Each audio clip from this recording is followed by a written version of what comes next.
A dusty Italian village, a scrappy kid with grease-stained fingers, and a heart filled with the thunder of engines. That's the exact origin of today's highly expensive, lavish sports brand Ferrari. Yes, that's true. But how does a kid with nothing build a multi-billion-dollar symbol of excess? Let's explore the answer to the question in today's video and see the notable journey of Enzo Ferrari from the very beginning.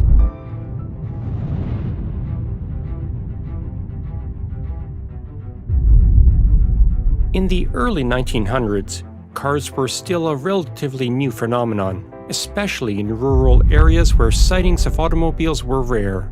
While urban centers had a decent road infrastructure, the same couldn't be said for the more remote parts of the world. Northern Italy mirrored this trend. During this era, Italian cars were predominantly crafted by local manufacturers, with many of the country's automotive hubs functioning as workshops operated by skilled engineers. One such workshop belonged to Alfredo Ferrari, and it was situated on the outskirts of Modena in northern Italy's Emilia-Romagna region. Primarily a metal worker, Alfredo plied his trade in metal and dabbled in car repairs, leveraging his hands-on knowledge as a car owner. Nobody knew that he would soon be the father of Enzo Ferrari, the founder of today's sport vehicle giant.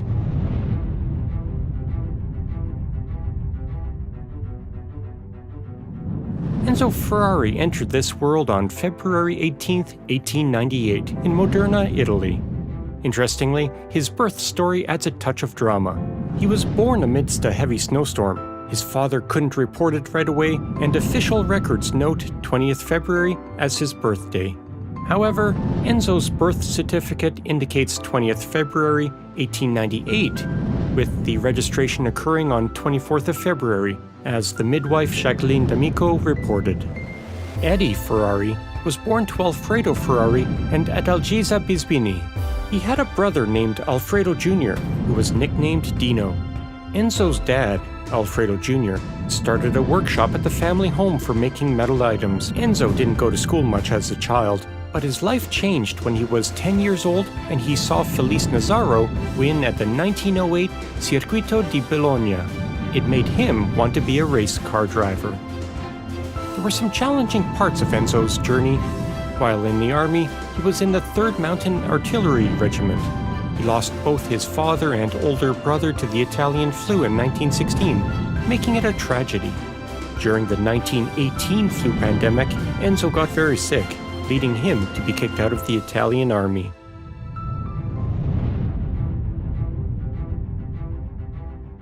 He was so eager to get his hands on an automobile that he wasted no time approaching Fiat in Turin. Refusing to give up, he found work as a test driver for Costruzioni Meccanici Nazionali, a Milanese automaker that specialized in repurposing truck body parts for smaller passenger cars. In 1919, Ferrari made his competitive debut in the Parma-Poggio di Berceto hill climb competition, having swiftly progressed from testing to racing cars.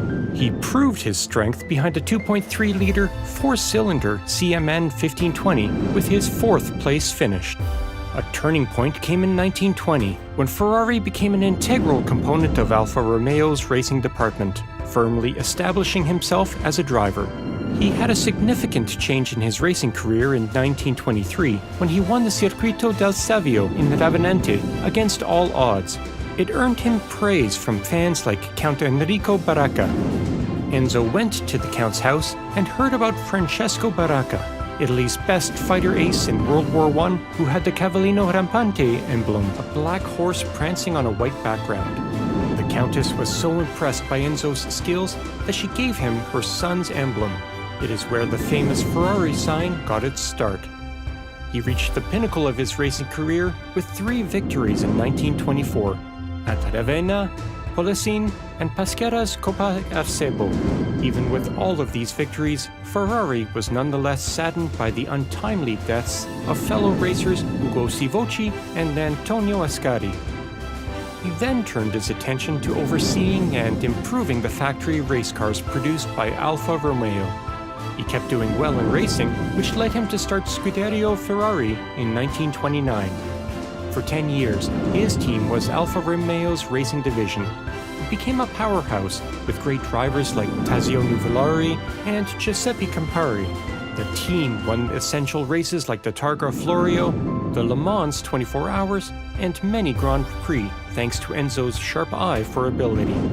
It was the time when the famous Prancing Horse logo first appeared. It was based on the personal sign of the Italian fighter pilot Francesco Baracca. Ferruccio Ferrari put the emblem on his Alfa Romeo race car as a tribute to Baracca.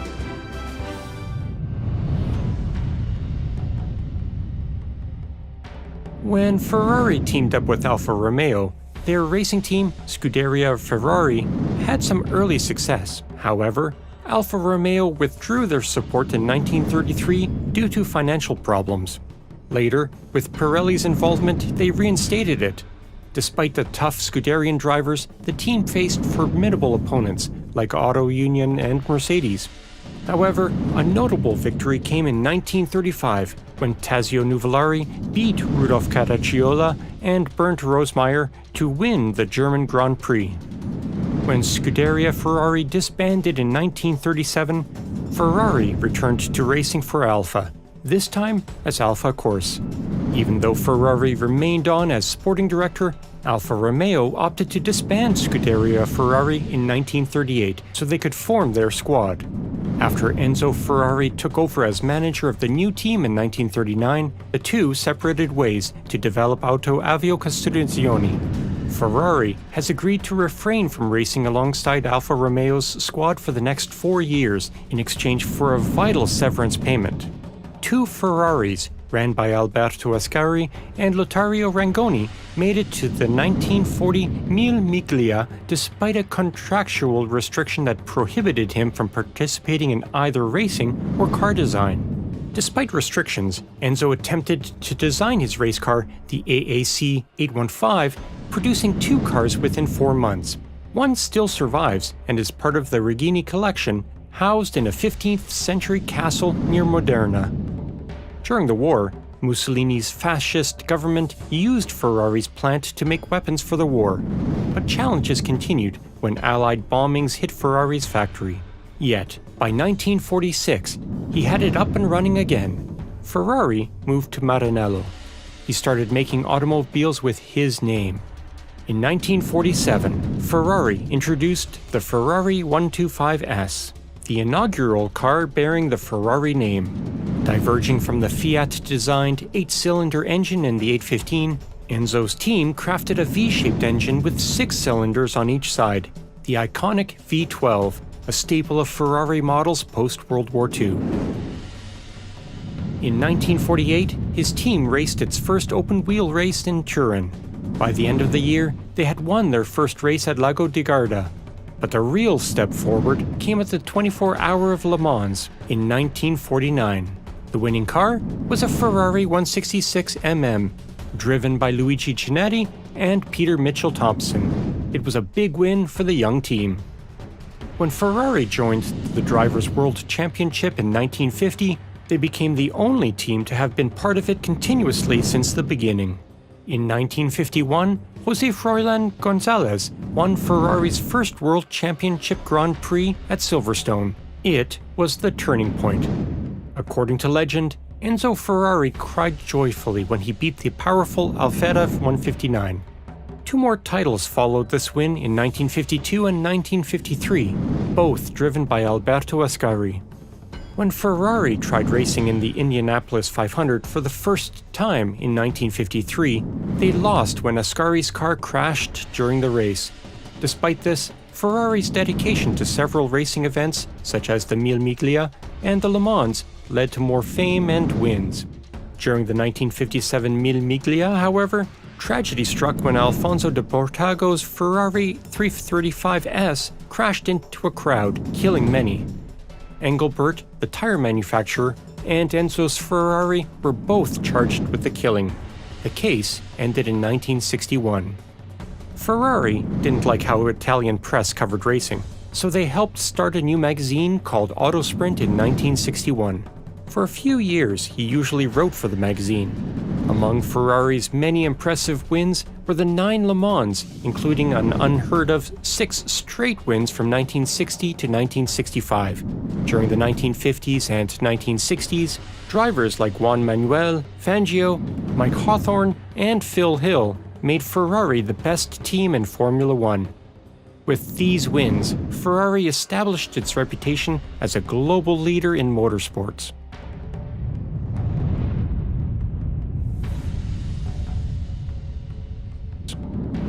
In 1962, Enzo Ferrari found himself in a storm inside and outside his racing empire. His management style, often bold and controversial, took a toll after Phil Hill's less-than-stellar defense of the 1961 title. It triggered a major shakeup, as key players like Girolamo Gardini, Romolo Tavoni, Carlo Cinti, and others jumped ship to create a rival outfit called ATS, backed by Count Giovanni Volpi. ATS snatched some key personnel and swayed drivers like Phil Hill and Giancarlo Baghetti away from Ferrari. Never one to back down, Enzo responded by reshuffling his deck, bringing in fresh talent like Ludovico Scarfiotti, Lorenzo Bandini, Willie Maires, and John Surtees.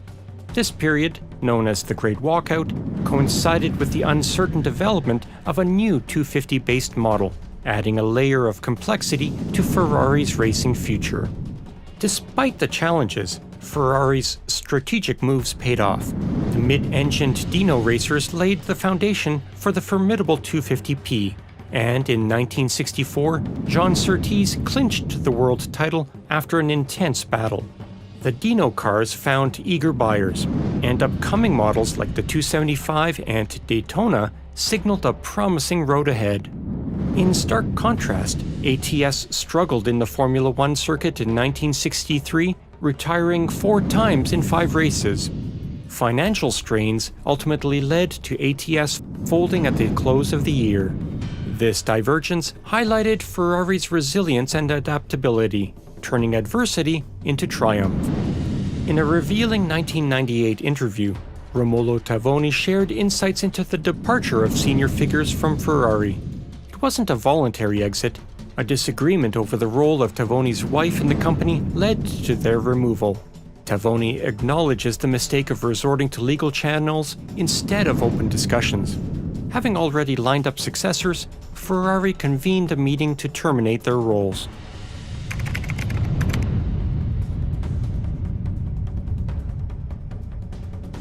At the end of the 1960s, Ferrari had trouble with his finances and had to deal with new rules for making road cars.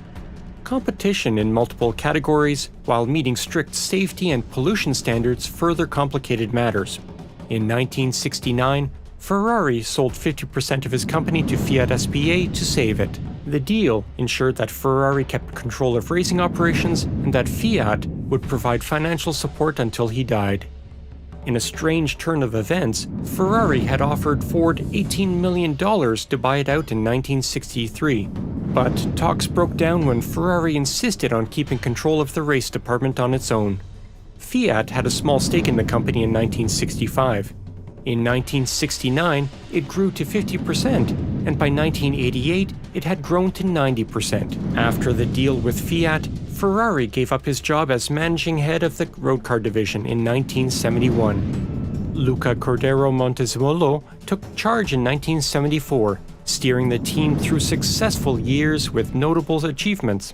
Niki Lauda won the championships in 1975 and 1977, but Ferrari's choice to replace her with Gilles Villeneuve in 1977 caused some controversy.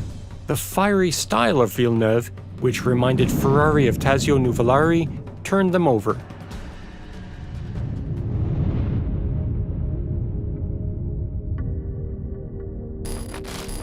In the early 1970s, Ferrari and local builders worked together to improve the Modena Autodrome. Because of problems with the government, Ferrari decided to buy land next to the track and build the Fiorano circuit to test race and regular cars. Even though Jody Scheckter won the title in 1979, the team had problems in 1980.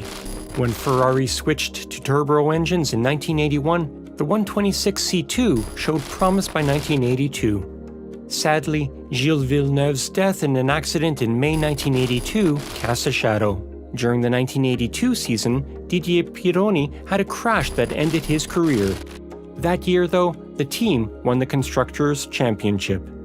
There were ups and downs in Ferrari's last few years. Switching to turbo engines, terrible accidents, and fierce competition shaped this age. The team won races, with Ferrari seeing its last win in 1987, when Gerhard Berger and Michael Alboreto finished first and second in Australia.